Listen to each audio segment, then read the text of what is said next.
students. Today I am going to continue the chapter The Age of Industrialization. In previous video I explained you about how the industries was established in India, that many rich Indian businessmen also developed industrial enterprises in India.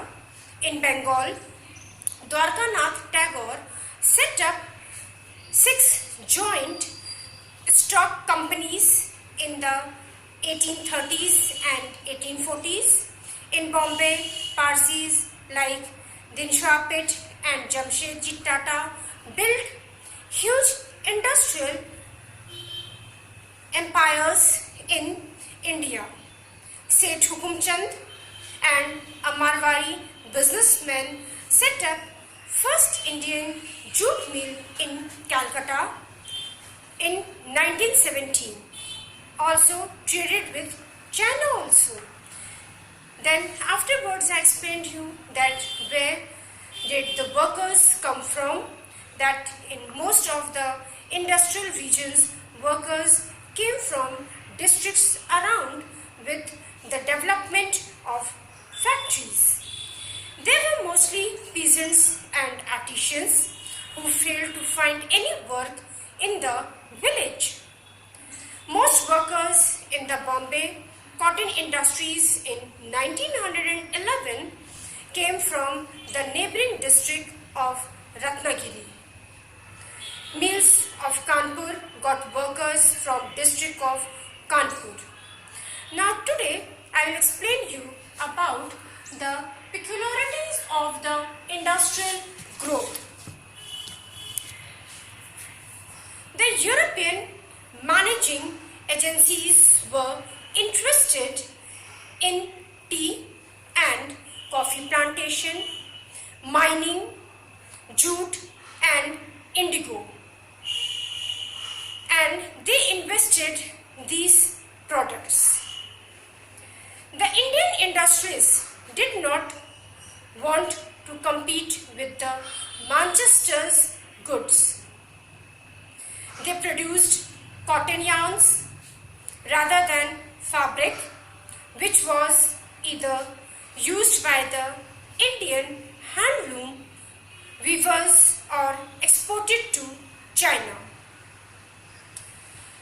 During the Swadeshi movement, the people boycotted the foreign clothes, and the Indian industrial groups organized themselves and pressurized the government to increase traffic protection and for granting other concessions.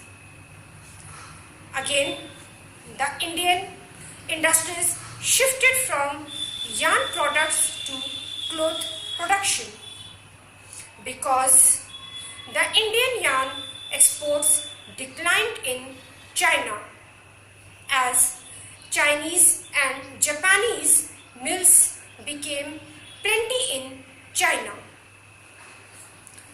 Now, what was the effect of the First World War? The effect of First World War on Indian industries.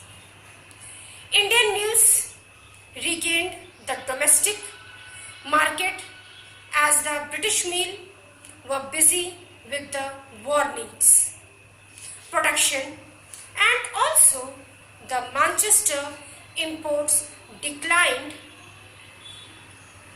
in India. Due to the prolonged war, Indian factories got an opportunity to produce for the war needs. Britain could not regain its dominance over the export, and thus the local industries consolidated their position in the home market. Small scale industries predominant.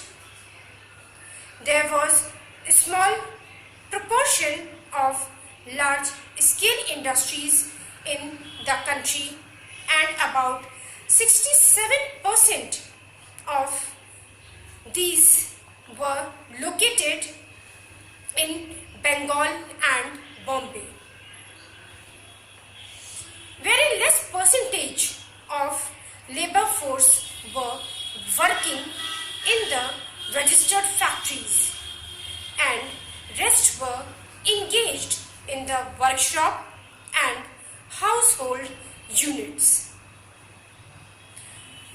Due to the technological changes, the handloom cloth production rose without pushing up the cost. A fly shuffle was used by weavers using looms, which resulted in rise in per worker production. Total production and the demand of labor reduce. Now, what is fly shuffle? It is a mechanism device used for weaving, moved by means of pulleys and the ropes. There were two types of weavers. One who produced coarser clothes and others who wore fine varieties. Now, what is coarser cloth? It is a rough cotton. The rural poor were the buyers of the coarser clothes and had varying demands during the bad harvest and famines. The well-off people were the buying of the fine quality cloth and had a stable demand because neither the buyers had any financial problem nor these clothes like Banarsi sarees, Balchuri sarees, famous lungis and handkerchiefs of Madras be replaced by mill production. Now, market for goods. Now, for selling all these things in the market, they need advertisement. They are doing good advertisement also.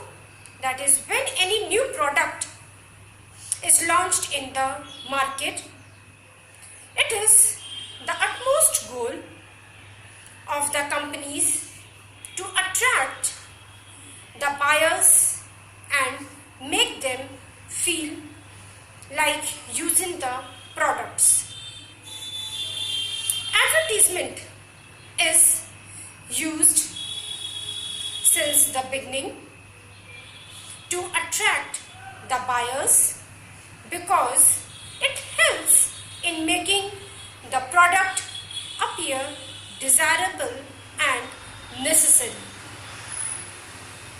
The Manchester industrialists also put label made in Manchester on the bundles of the cloth for the following purposes. That is, to make the place of manufacture and the name of the company known to buyers, for a mark of quality and to make the buyers feel confident about the product.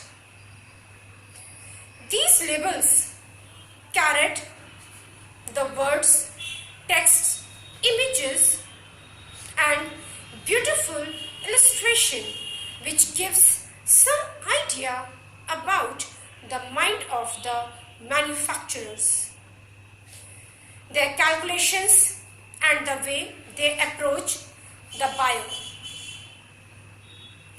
Initially, the images of gods and goddesses like Krishna and Saraswati appeared on the labels for making the buyers convinced that there is divine approval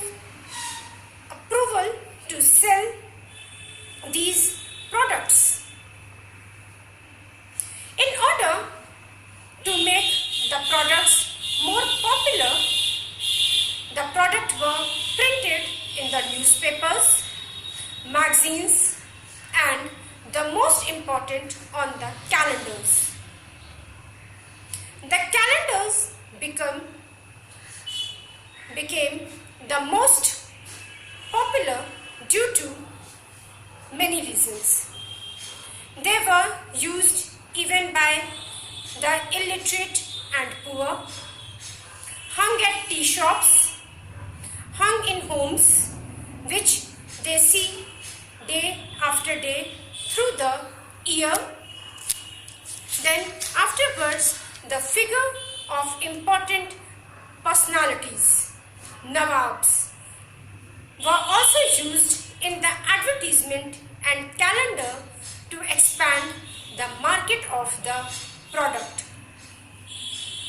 These figures gave the message that this product is used by the loyalty and hence it is good quality and it is good for the people also. The Indian manufacturers and used the figures of the nationalist on the products and gave the message that if you love your nation, then buy the Indian products.